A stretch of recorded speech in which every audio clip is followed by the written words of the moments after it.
This is the site of what used to be Florida Wonderland. It was a theme park opened by Herbert Clay Firk and his wife in 1959 in Titusville, Florida. It was then called Indian River City, Florida. And it was a 50-acre park.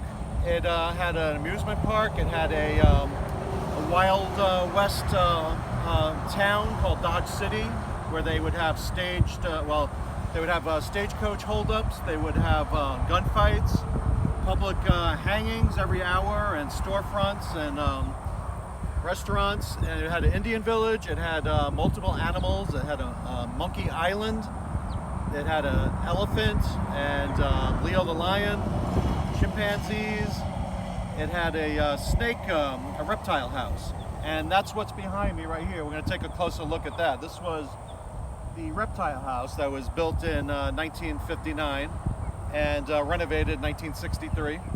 So we're going to take a closer look at this park. We're going to look at the canals where they had the riverboat rides. We're going to look at the railroad where that used to be, and see if we could see any of the remains from this once very popular park, which one person said there may have been as many as 50,000 visitors a day.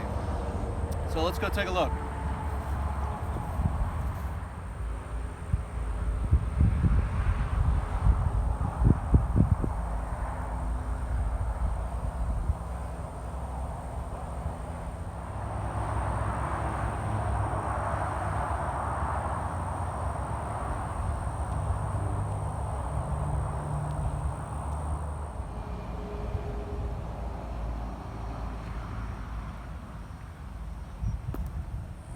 Now, just off of Route 1 and behind the reptile house, we would have had the petting zoo, would have been in this area. Nothing remains of it right now. Long gone. And the monkey jungle was located further out in this direction, which we're going to take a look at. This is where the petting zoo would have been, and we're looking due north at the reptile house.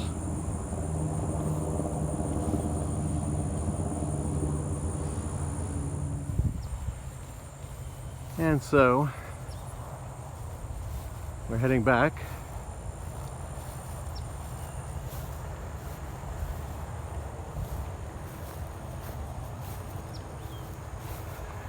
Now, some of these paths are original. They're original to the park.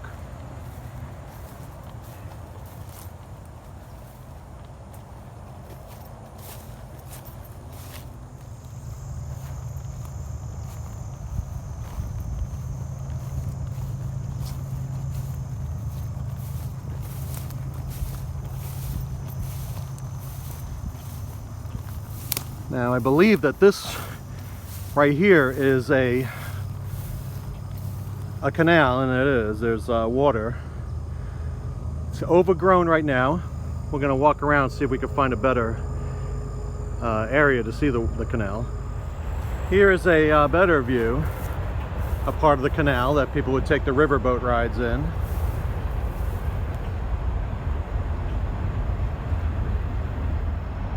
More canal. And you can see that this whole area was a wide, maybe 10-15 feet wide canal, but is now overgrown and dried up. We have had a drought here lately. This is the remains of an old oak. Doesn't have much life left in it, but this tree was on the edge of the canal and may have been the point where tourists embarked on the riverboat tour. There's possibly a cement area in there. Still very lush habitat here. And of course the canal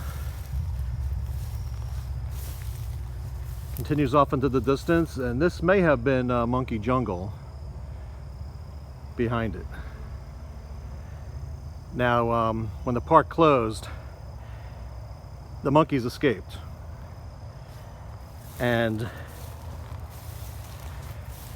they terrorize the residents of Titusville, shopping centers, sometimes drivers on the road, and people at their homes. And reports I've seen in newspapers as late as 1987 that monkeys were terrorizing people. It's possible that there are still a family of monkeys left today, but haven't heard anything, no reports. Some of these palm trees are very old and would have been original to the park.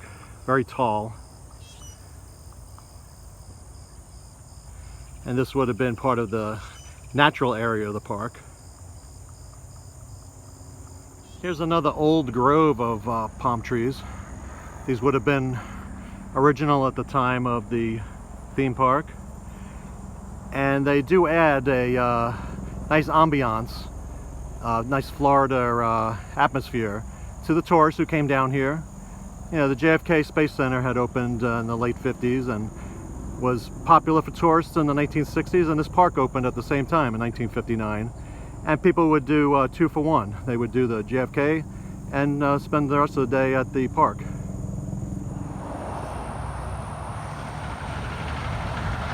And then looking north from the reptile house, where they kept the snake exhibit, a very popular part of this park, is the parking lot, and remains to this day a parking lot, and it borders right on Route 1. It extended even further than it does today. Right up to at the very end was the Johnny Weissmuller Tree Hut restaurant. I believe that building still exists. We're going to try to look at that. And then behind Johnny Weissmuller's restaurant was the amusement park area, and that's where the Dodge City, Western Town, the Indian Village, and the amusement park. We're going to try to take a look at that area now.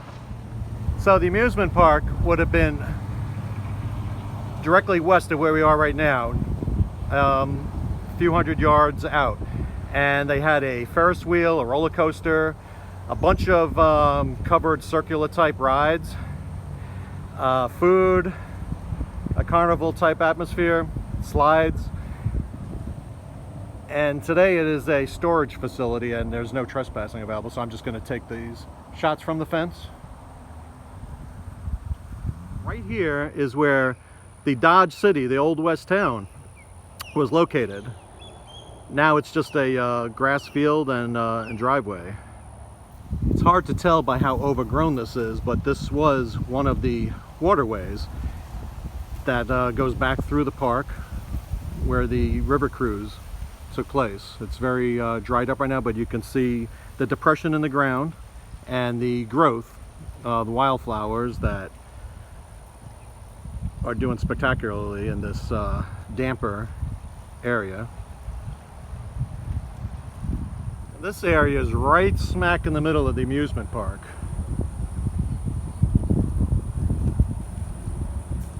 This would have been where all the rides are. Some abandoned trailers right now. And a view from the opposite side of the parking lot.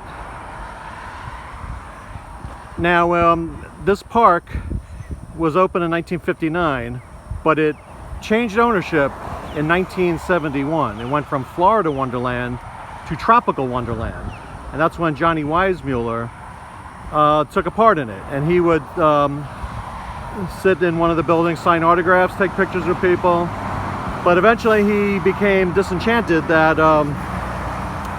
some of the animals he felt or heard rumors that they were being mistreated. And that, taken into account with Disney's Magic Kingdom opening up in October 1971 near Orlando, and you had the rising gas prices from the Middle Eastern crisis in 1973.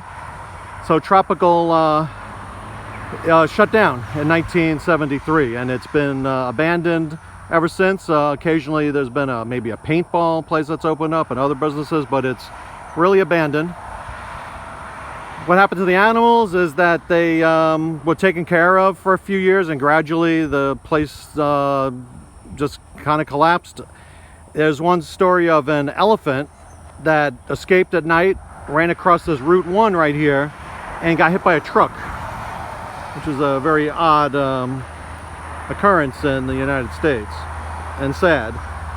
Leo the lion, I don't know what happened to him, and we've talked about the monkeys just taking loose in the town. So that's what's left of this park.